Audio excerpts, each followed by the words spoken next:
मैं बोल हेलो, नमस्कार। मैं अमृत जायसवाल, राज परियोजना कार्यालय लखनऊ से। आज जो है पीएफएमएस ओरिएंटेशन यूट्यूब सेशन रखा गया है। तो आज पीएफएमएस के रिगार्डिंग जो है हमारे सहपाठी जो है बताएंगे, मिस्टर सर्वेश कुमार जी। मैं उनको फॉरवर्ड कर रहा हूँ। मोहन, सभी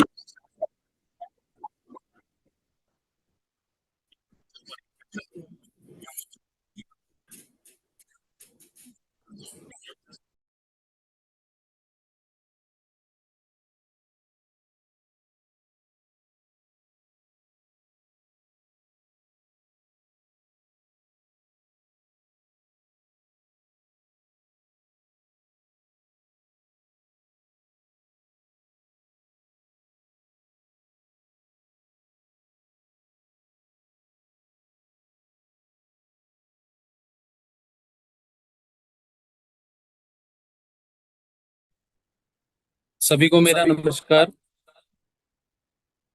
मैं सर्वेश कुमार, राज्य परियोजना कार्यालय से।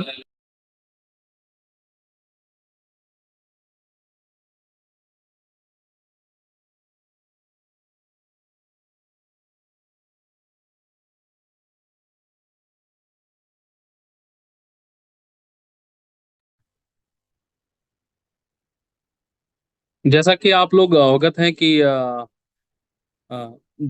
समस्त विद्यालय प्रबंधन समिति को समग्र शिक्षा योजना के अंतर्गत धनराशि की लिमिट जारी की जाती है विभिन्न मदों तथा कार्यक्रमों हेतु, और उसका वह पीएफएमएस पोर्टल के माध्यम से किया जाना है। इसके इसके लिए पिछले वित्तीय वर्ष में भी हम लोगों ने यहाँ से आपके जनपद स्तर पर मास्टर ट्रेनर ट्रेंड किए हैं। जो मास्टर ट्रेन किए हैं, जो कि हर जनपद में तकरीबन 2 से 3 मास्टर ट्रेनर आपको मिल जाएंगे। वो आपको बीएससी कार्यालय में अकाउंटेंट होंगे या फिर डबल ए होंगे या फिर एमआईएस इंचार्ज होंगे। आप उनसे संपर्क करते हुए आप पीएफएमएस से संबंधित सारी चीजों का निराकरण करा सकते हैं। साथ ही आपको आज ये बताना है कि चूंकि वित्तीय वर्ष समाप्ति की ओर है, और विद्यालय प्रबंधन समिति के हेतु विभिन्न विभिन्न कार्यक्रमों गतिविधियों हेतु लिमिट जारी किए गए हैं। जैसे कि हमने अभी कंपोजिट ग्रांट जारी किया है, रिजुवेनेशन जारी किया है, और भी कई सारे हेडों का पैसा जारी किया है। तो उसके व्यय के लिए पीएफएमएस पोर्टल पे कैसे खर्च किया जाना है, एक विस्तृत एसओपी बना के आप लोगों के साथ शेयर किया गया है पहले ही। और पुनः हम उसी एसओपी पे चर्चा करेंगे, ताकि आपकी जो थोड़ी बड़ी जो क्वेरीज हैं उसका रिजोल्यूशन आपको मिल सके, और तकनीकी और उस पे आप काम कर सकें, और तुरंत भुगतान के हेतु सारी कार्रवाई पूर्ण करते हुए भुगतान करना सुनिश्चित करें। तो मैं एसओपी के माध्यम से आप लोगों को दिखाऊंगा, और उस पे विस्तृत चर्चा करते हुए आप लोगों को समझाने की मेरी पूरी कोशिश रहेगी।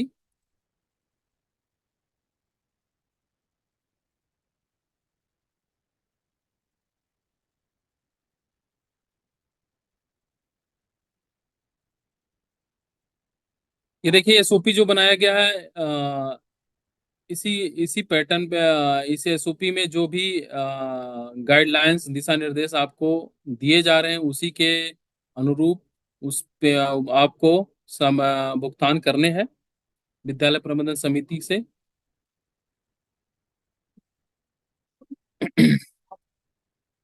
तो सबसे पहले जानते हैं पीएफएमएस क्या है। पीएफएमएस देखिए, वित्त मंत्रालय भारत सरकार का एक वेब बेस्ड ऑनलाइन पोर्टल है, जिसमें अ, जिसमें किसी कार्यालय या संस्थान को भुगतान करने हेतु पंजीकरण किया जाता है, तथा उसके माध्यम से जिस भी वेंडर को या बेनिफिशियरी को भुगतान दिया जाता है, उसका पेमेंट किया जाना है। चूंकि पीएफएमएस वित्त मंत्रालय भारत सरकार का पोर्टल है, और उन्होंने इसको भारत सरकार ने ये कह रखा है कि जो भी भुगतान किए जाएंगे वो पीएफएमएस पोर्टल के माध्यम से ही किए जाने हैं।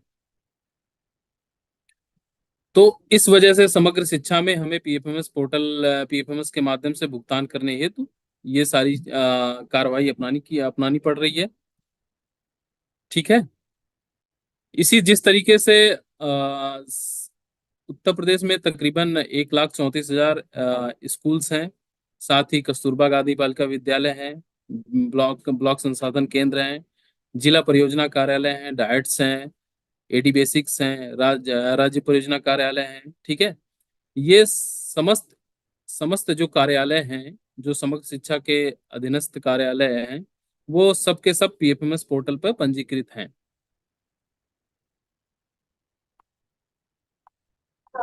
सेक्शन 4 के अंडर सेक्रेटरी या एसओ का फोन नंबर नाम बताओगे?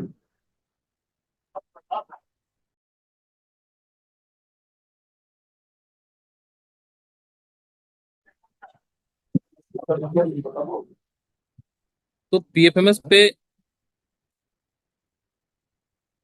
पीएफएमएस पे काम करने के लिए सबसे पहले आपको आ, इसका कोई मोबाइल ऐप नहीं है, वेब बेस्ड एप्लीकेशन। सबसे पहले आपको अपने सिस्टम पे कोशिश ये करें कि अपना स्वयं का सिस्टम हो, या फिर नहीं तो फिर आपका जो सिक्योर सिस्टम हो उस पे काम करें, या मोबाइल के ब्राउजर पे काम करें। ठीक है। सबसे पहले आपको pfms.nic.in वेबसाइट है, इस पे जाना है। ठीक है। समग्र शिक्षा समग्र शिक्षा के अंतर्गत जो भी आपको लिमिट जारी की गई है, वो लिमिट आपको आपके लॉगिन के बाद आपको दिख जाएगा। समग्र शिक्षा हेतु जो पीएफएमएस का स्कीम कोड है उत्तर प्रदेश के लिए, वो यूपी 113 है। और जो इसमें बैंक का चयन किया गया है, जैसा कि आप लोग अवगत हैं कि बैंक का जो चयन इसमें किया गया है, बैंक ऑफ बड़ौदा।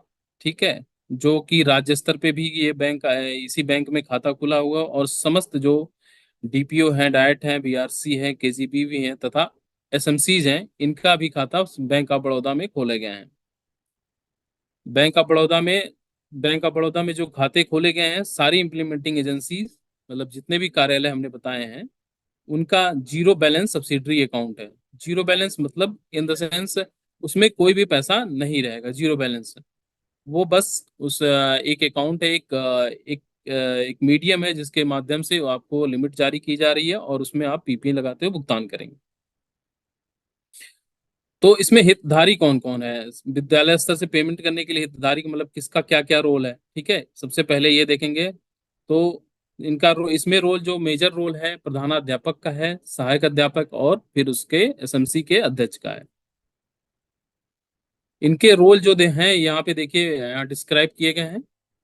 प्रधानाध्यापक के क्या रोल होंगे? पीएफएमएस पोर्टल पर प्रधानाध्यापक के रोल है, पहला है पीएफएमएस पोर्टल पर एजेंसी एडमिनिस्ट्रेटर और डेटा अप्रूवर के रूप में। प्रधानाध्यापक है पीएफएमएस पोर्टल पर एजेंसी डेटा एडमिनिस्ट्रेटर एवं एजेंसी डेटा अप्रूवर के रूप में। और दूसरा यह है कि जो पीपीए पीपीए मतलब जो पहले आप लोग चेक पे साइन करते थे, तो वो चेक सिग्नेटरी, मतलब जो पीएफएमएस से जारी होगा वो पीपीए उसको बोलते हैं, तो उस पे सिग्नेटरी हैं। दूसरे हैं सहायक अध्यापक, जो पीएफएमएस पे एज एजेंसी डेटा ऑपरेटर का काम करेंगे। ठीक है। और अध्यक्ष विद्यालय प्रबंधन समिति, इनका बस इतना काम है कि जो पीएफएमएस से पीपीए जनरेट हो रहे हैं, पीपीए पीपीए जनरेट हो रहे हैं उसका बंद कर दो, पीपीए जनरेट हो रहे हैं उस पे साइन करेंगे, उनका बस ये काम है।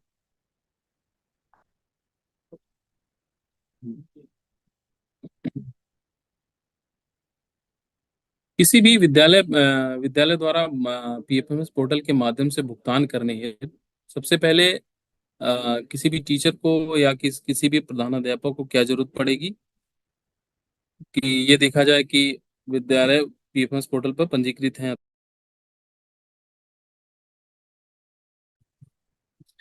पीएफएमएस पोर्टल पर पंजीकृत हैं अथवा नहीं। ठीक है।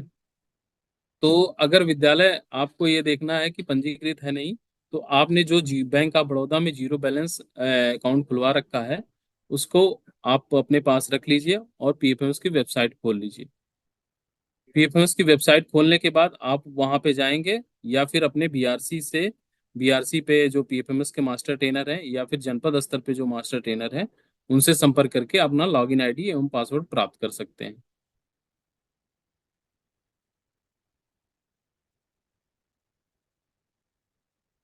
अब बारी आती है कि विद्यालय स्तर से भुगतान करने के लिए आपको पीएफएमएस पोर्टल पे किस किस चीजों की जरूरत पड़ेगी या कौन कौन से यूजर आईडी की जरूरत पड़ेगी। सर्वप्रथम सबसे पहले आपको जो आईडी और पासवर्ड मिलेगा आपके डीपीओ कार्यालय से या बीआरसी कार्यालय से, वो होगा एजेंसी एडमिन का login ID. Agency admin in the sense वो हेड ऑफ द ऑफिस। तो हेड ऑफ द ऑफिस मतलब जैसे विद्यालय के जो प्रधानाचार्य हैं उनका मिलेगा वो आपका, जिसमें आपका zero balance account number registered रहेगा और वो आपको सर्वप्रथम वही लॉगिन मिलेगी। लॉगिन करने के बाद आपको दो यूजर्स बनाने होते हैं। पहला होता है डेटा ऑपरेटर और दूसरा होते हैं डेटा अप्रूवर। डेटा ऑपरेटर जो होते हैं विद्यालय के सहायक अध्यापक हैं, अथवा सध्या अगर सहायक अध्यापक नहीं है तो वहाँ पे शिक्षा मित्र हैं, जो शिक्षा मित्र हैं वो उनको डेटा ऑपरेटर बनाया जा सकता है। ठीक है। कहीं कहीं से हमें ये भी क्वेरीज आ रही जनपदों से या फिर बीआरसी स्तर से कि सर हमारे एकल विद्यालय हैं, तो उसमें आप अपने खंड शिक्षा अधिकारी का सहयोग लेते हुए किसी को नामित करा सकते हैं अध्यापक को, और वो डेटा ऑपरेटर का काम कर सकते हैं। इसके लिए हम लोग शीघ्र ही यहाँ से एक पत्र भी जारी किया जाएगा, जिसके संदर्भ में भी आप काम कर सकते हैं। डेटा अप्रूवर जो होंगे वे विद्यालय के प्रधानाचार्य या जो प्रभारी हैं वो होंगे।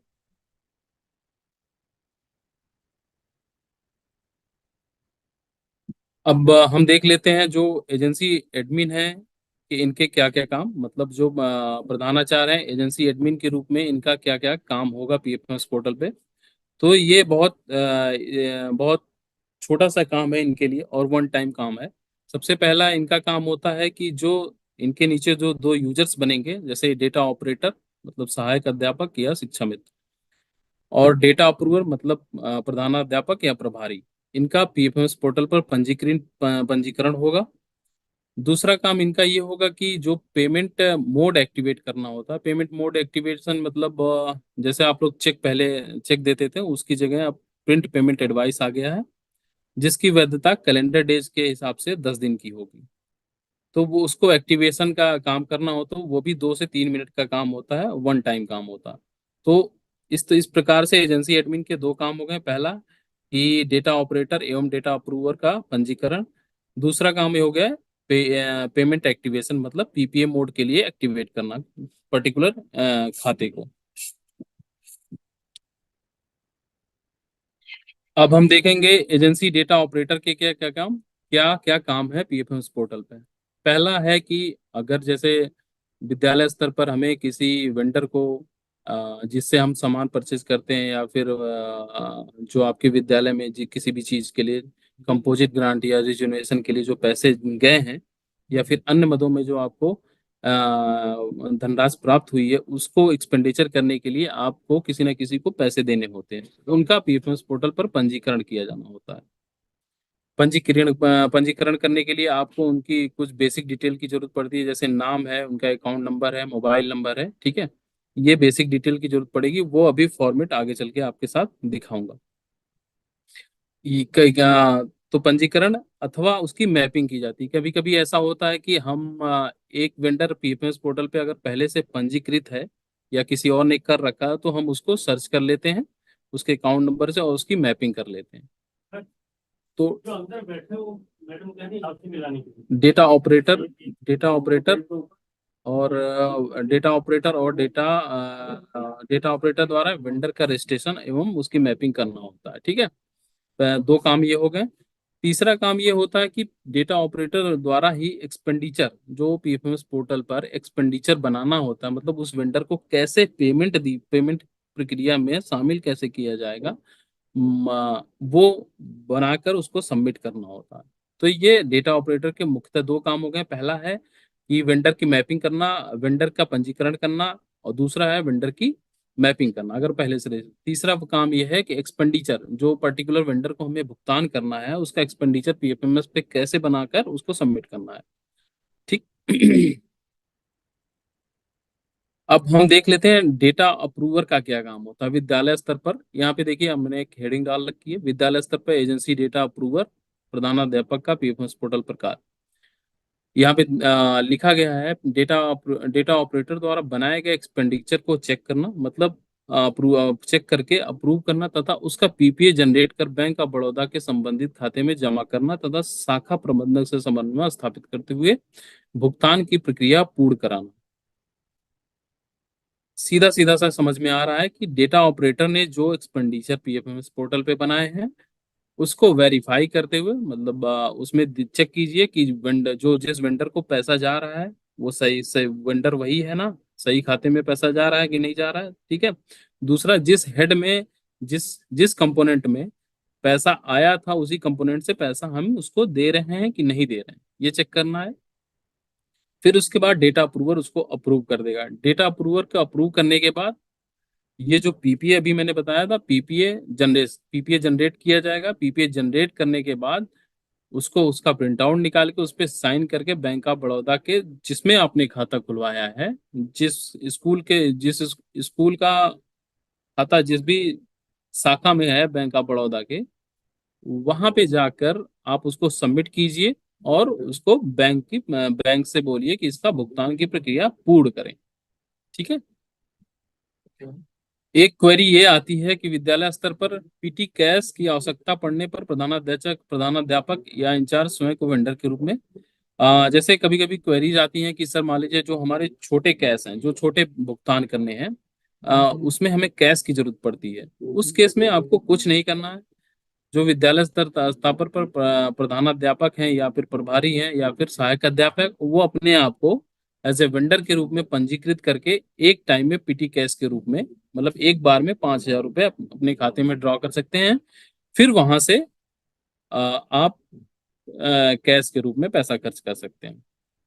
तो इससे हमें एक चीज और समझ में आ रही है कि पीएफएमएस पे जो है कैश विड्रॉल का कोई सिस्टम नहीं है। अगर आपको छोटे छोटे अमाउंट में भुगतान करना है तो वो आप सहायक अध्यापक या प्रधान अध्यापक को 5,000 रुपये तक के पीटी कैश के रूप में निकाल सकते हैं एक बार में।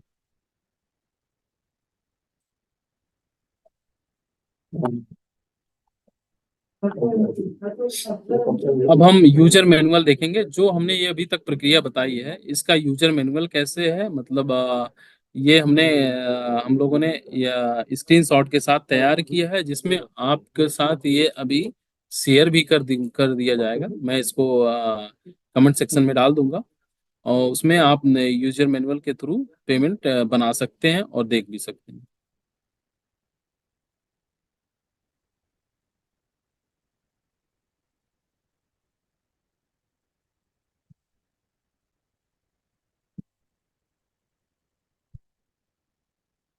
जो पीएफएमएस पोर्टल पर जो स्कीम कोड है वो है हमारे समग्र शिक्षा के लिए यूपी 113।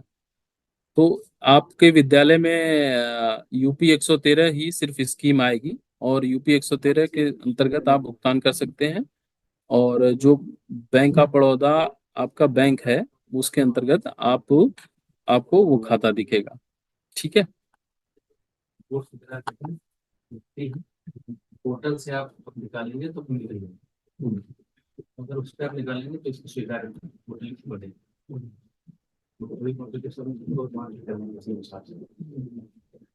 तो उसमें जो रिपोर्ट आप लिखवाया करिए पोर्टल भिजवाइए, उसकी स्वीकार्यता बढ़ेगी। नहीं ठीक है, तो पोर्टल हम बना दिया था नया आपके कौन सा पेजिंग ये हमने देखिए brief note on process flow बताया। पहला ये है कि अगर विद्यालय प्रबंधन ने हेतु जो बैंक ऑफ बड़ौदा में खोले गए जीरो बैलेंस खाते को पीपल्स पोर्टल पर पंजीकृत है अथवा नहीं, ये सुनिश्चित किया जाए। ये आप वहां से सुनिश्चित कर सकते हैं अपने बीआरसी स्तर से या डीपीओ स्तर से। दूसरा है पंजीकरण के उपरांत प्राप्त लॉगिन से, मतलब जो आपको पहली लॉगिन प्राप्त होगी उसको उसको डेटा ऑपरेटर एवं डेटा अप्रूवर बनाया जाना, ठीक है। तीसरा है कि सारे पीपीए मोड एक्टिवेट करना, सभी वेंडर की मैपिंग करना है, ठीक है। उसके बाद आपको ये चेक करना है कि इस सत्र में, मतलब फाइनेंशियल ईयर 2023-24 में आपको कितना लिमिट मिला है, वो आप चेक कर सकते हैं, ठीक है।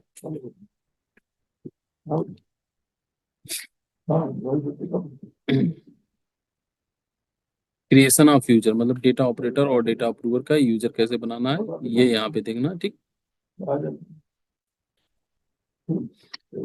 पीएफएमएस को मेकर चेकर कॉन्सेप्ट के, देखिए पीएफएमएस जो है मेकर चेक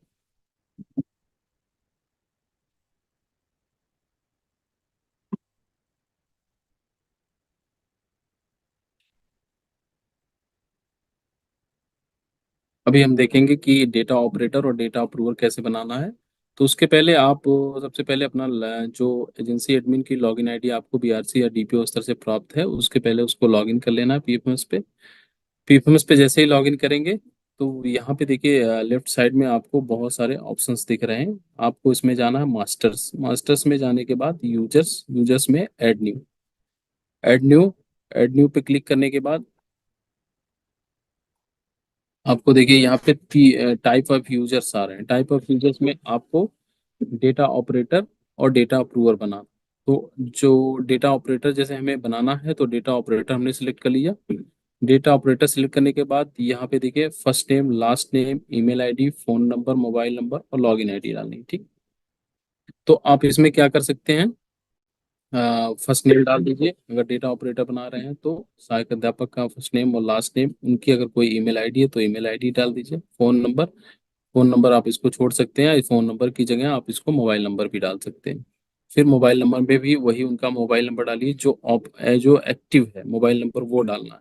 उसी तरीके से ईमेल आईडी वही डालनी है आपको जो एक्टिव है। लॉगिन आईडी में आप उनका मोबाइल नंबर डाल सकते हैं। चूंकि मोबाइल नंबर सबको याद रहता है तो लॉगिन आईडी में आप उनका मोबाइल नंबर डाल के सबमिट कर दीजिए। जैसे ही आपने ये भर के सारे सब कुछ सबमिट कर दिया, आपको एक मैसेज डिस्प्ले होगा कि registration has been successfully completed. इस तरीके से हमने अपना डेटा ऑपरेटर और डेटा अप्रूवर का पंजीकरण कर लिया। अब हमारा जो एजेंसी एडमिन का दूसरा जो काम है, अकाउंट एक्टिवेशन ई पेमेंट। अकाउंट एक्टिवेशन ई पेमेंट में हमको आपको फिर से एजेंसी एडमिन को लॉगिन करना है। उसके लिए फिर से बैंक ऑप्शन में जाना है। बैंक में आपको एक दिख रहा है अकाउंट एक्टिवेशन। ठीक, अकाउंट एक्टिवेशन इसमें जाना है। अकाउंट एक्टिवेशन के बाद आपको ये वाला पेज खुल जाएगा। पेज खुलने के बाद इसमें देखिए आपको आ रहा है स्कीम सेलेक्ट करने के लिए आपको सिंपल इसमें UP113 डाल के सर्च कर लेना। जैसे आपने UP113 डाल के सर्च किया तो नीचे ये आपका जीरो बैलेंस जो अकाउंट नंबर है विद्यालय के लिए जो खोला गया है वो यहाँ पे आ जाएगा। उसका स्कीम कोड आ जाए, स्टेटस जो है एक्टिवेटेड एक्टिवेटेड नहीं आएगा, स्टेटस इसका पेंडिंग दिखाएगा। यूनिक एजेंसी जो यहाँ पे ये दिख रहा है यूनिक कोड एजेंसी नेम और agency name as per bank record. ये मतलब वो ये वहाँ पे ये दिखाई करेगा कि जो आपने खाता खुलवाया है किस नाम से खाता आपका खुला है, ये यहाँ पे देखेगा।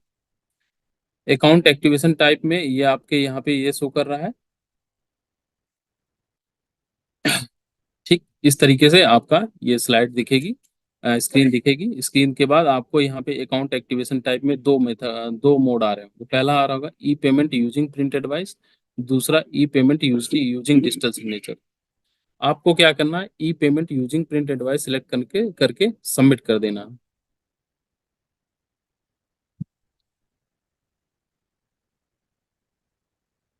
सबमिट करने के बाद आपको लॉग आउट हो जाना। लॉग आउट होने के बाद आप पुनः लॉगिन करेंगे तो आपका स्टेटस जो है स्टेटस ऑटोमेटिकली एक्टिवेटेड आ जाएगा। इससे क्या हो गया कि जो आपने पीपीए मोड आपने सिलेक्ट किया था भुगतान के लिए वो आपका एक्टिव हो गया। तो अब इस तरीके से आपने क्या कर लिया, दो यूजर्स बना लिए, डेटा ऑपरेटर और डेटा अप्रूवर, और उसके बाद आपने पेमेंट मोड एक्टिवेट कर लिया। अब आप पूरी तरीके से तैयार हो गए हैं भुगतान करने के लिए।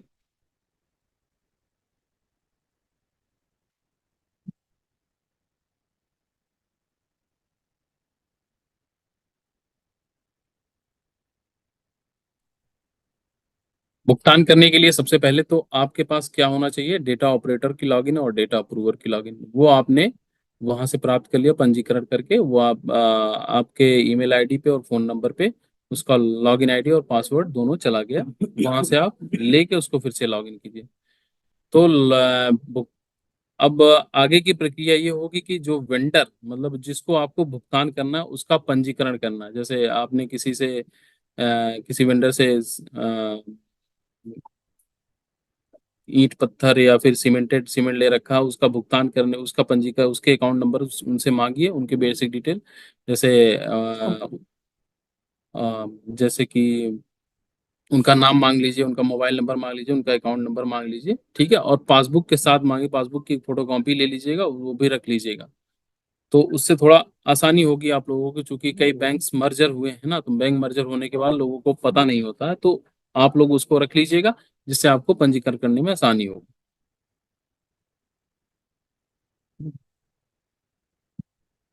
तो इस तरीके से आपने डेटा ऑपरेटर लॉगिन कर लिया। अब हम वेंडर का रजिस्ट्रेशन करने जा रहे हैं।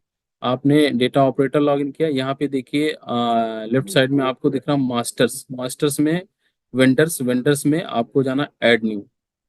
ऐड न्यू पे क्लिक करने के बाद एक आपका पेज खुल जाएगा, जो कि इस तरीके से है। देखिए क्रिएट वेंडर करके एक नया पेज खुल गया, जिसमें टाइप में आपको पर्सनल सेलेक्ट कर लेना है। और इसमें मैंडेटरी फील्ड जो है आपकी कुछ कुछ है, जैसे नेम है, एड्रेस लाइन फर्स्ट है, सिटी है, स्टेट्स हैं, कंट्री है और डिस्ट्रिक्ट्स हैं, ठीक है। मोबाइल नंबर अगर नहीं अवेलेबल है तो कोई बात नहीं, उसमें नॉट अवेलेबल करके आगे बढ़ जाइए। ये मैंडेटरी फील्ड है, बाकी आप अपनी जानकारी सुविधा के लिए चाहें तो और भी कई सारी चीजें इसमें भर सकते हैं। पैन नंबर है, उनका आधार नंबर है, ये सारी चीजें भर सकते हैं। लेकिन जो मैंडेटरी फील्ड है वो कि नेम है और एड्रेस लाइन फर्स्ट है, सिटी है, स्टेट्स, कंट्री और डिस्ट्रिक्ट। ये वेंडर रजिस्ट्रेशन में बस इतने चीजों की बेसिक डिटेल पड़ेगी। फिर बैंक नेम में वेंडर का जिसमें खाता खुला हुआ है वो वेंडर, वेंडर का नाम यहाँ मान लीजिए वेंडर ने अपना खाता खुलवा रखा है पंजाब नेशनल बैंक में, वो यहाँ पे आपको सिलेक्ट बैंक में जाना है। सिलेक्ट बैंक में जाना है, सिलेक्ट बैंक में आप उसको सर्च कर लेना है पंजाब नेशनल बैंक। आपको पूरा लिखना है पंजाब नेशनल बैंक, उसके बाद वहां पे ये अकाउंट नंबर डाल देना। फिर आइए नीचे जो दिख रहा है ऐड बैंक डिटेल, इस पे क्लिक करके आपको, जैसे आपने क्लिक किया ये बैंक डिटेल यहाँ पे देखिए आपकी ऐड हो गया, ठीक है। ये बैंक का नाम ऐड हो गया, अकाउंट नंबर ऐड हो गया। अब यहाँ पे आईएफएससी कोड या ब्रांच एड्रेस नहीं डालना होता है, क्योंकि ब्रांच एड्रेस और आईएफएससी कोड इसलिए नहीं डालना होता, पीएफएमएस जो है बैंक के साथ, सारे बैंक के साथ इंटीग्रेटेड है। जैसे ही आपने इस पे कोई अकाउंट नंबर रजिस्टर्ड किया, वो पर्टिकुलर बैंक के पास वेरिफिकेशन के लिए जाता है, और वहां से उसका ब्रांच नेम और खातेधारक का नाम फेच होके एक दो दिन में चला आता है। फिर आपको ये सेव कर देना है, ठीक।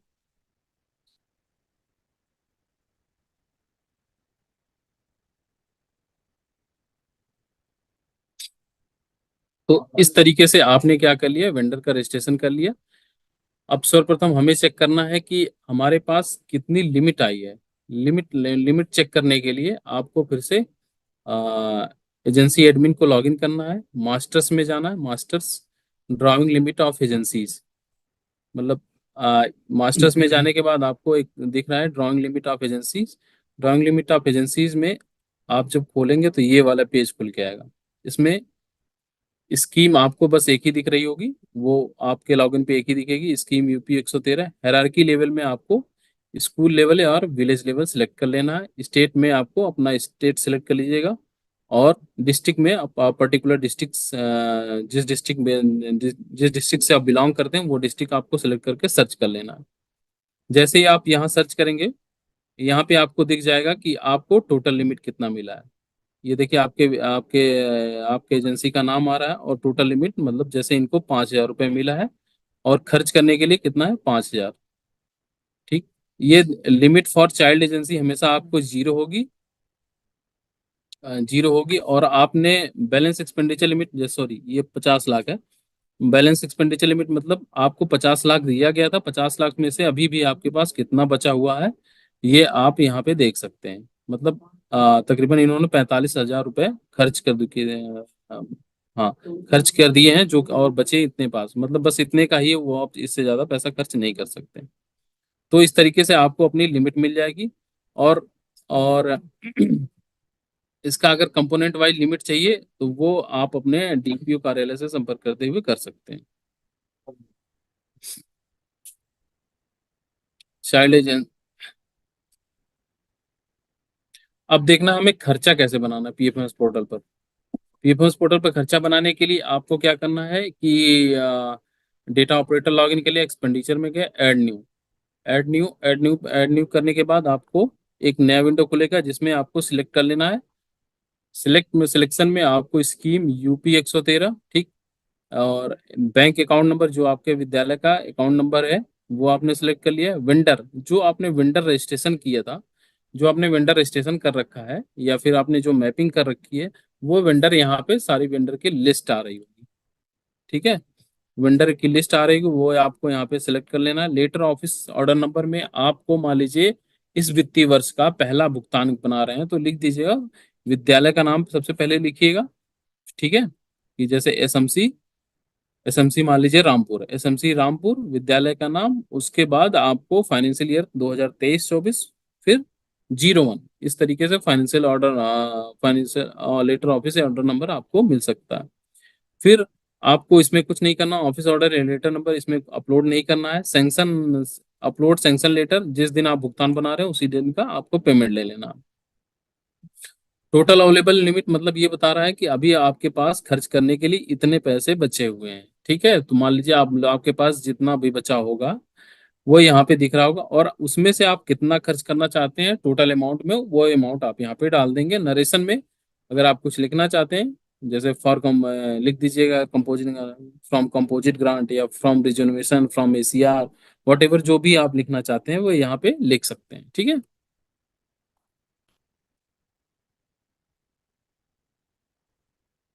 उसके बाद आपको आता है component, select scheme component. Select scheme component में आपको क्या करना है, यहाँ स्कीम आएगा वो इसमें क्लिक करने के बाद, हाँ मैं दिखा दे रहा हूँ स्कीम कंपोनेंट कैसे सेलेक्ट करना, ठीक है। ये देखिए सिलेक्ट स्कीम कंपोनेंट पे क्लिक करने के बाद आपको ढेर सारे कंपोनेंट दिखेंगे, जैसे उसमें कंपोजिट ग्रांट का दिखेगा, एसीआर का दिखेगा, और निर्माण के जो डिफरेंट डिफरेंट मत्स हैं उसमें दिखेंगे, या फिर जो भी कंपोनेंट समग्र शिक्षा के अंतर्गत जो भी कंपोनेंट्स हैं वो सारे के सारे आपको दिखेंगे, ठीक है। तो आपको उस कंपोनेंट में, जिस भी कंपोनेंट में पैसा खर्च करना है वो आपको पता होना चाहिए कि हम इस कंपोनेंट से पैसा खर्च करना है, वो आपको यहाँ पे सिलेक्ट कर लेना है।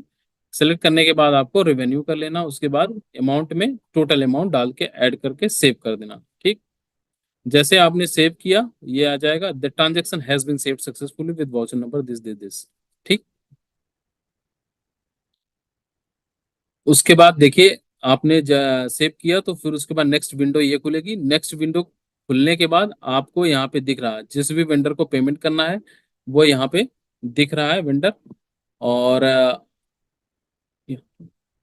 जो जिस भी वेंडर को पेमेंट करना उसका नाम, उसका अकाउंट नंबर दिख रहा है और नाम दिख रहा है, ठीक है, और अमाउंट कितना जा रहा है ये दिख रहा है आपको। फिर इंस्ट्रूमेंट टाइप में आपको जो पेमेंट मोड जो एक्टिवेट कराया था, ई पेमेंट एक्टिवेशन, वो आपको ई पेमेंट ई प्रिंट यूजिंग एडवाइस सेलेक्ट कर लेना है, कंटिन्यू कर देना है, ठीक है। फिर उसके बाद जैसे ही आप कंटिन्यू करेंगे तो वहां पे एक मैसेज आएगा, pay details have been confirmed successfully, click on submit for approval and to submit the expenditure for approval. मतलब आपने एक सबमिट कर दिया है, अब इस पे क्लिक करके सबमिट करके आगे बढ़ जाइए, ठीक है। फिर आपको क्या करना, सबमिट फॉर अप्रूवल पे क्लिक कर देना है। इस तरीके से आपने क्या किया, अ, आपने क्या किया कि डेटा ऑपरेटर से सबसे पहले वेंडर का रजिस्ट्रेशन किया, फिर एक्सपेंडिचर किया। एक्सपेंडिचर करने के लिए आपको कैसे करना है, आपने डेटा ऑपरेटर लॉगिन कर लिया, एक्सपेंडिचर में गए, ऐड न्यू किया, ऐड न्यू करने के बाद आपको स्कीम सेलेक्ट कर लेनी है यूपी 113। फिर आपके विद्यालय के लिए जो जीरो बैलेंस अकाउंट नंबर दिख खुला है वो आपको सेलेक्ट कर लेना, वहां पे आपकी का अकाउंट नंबर दिखेगा, ठीक है। उसके बाद आपको वेंडर सेलेक्ट कर लेना, जिस भी पर्टिकुलर पर्टिकुलर वेंडर को पैसा जा रहा है वो आपको सिलेक्ट कर लेना। एक मिनट सर, तुम कंटिन्यू करोगे क्या?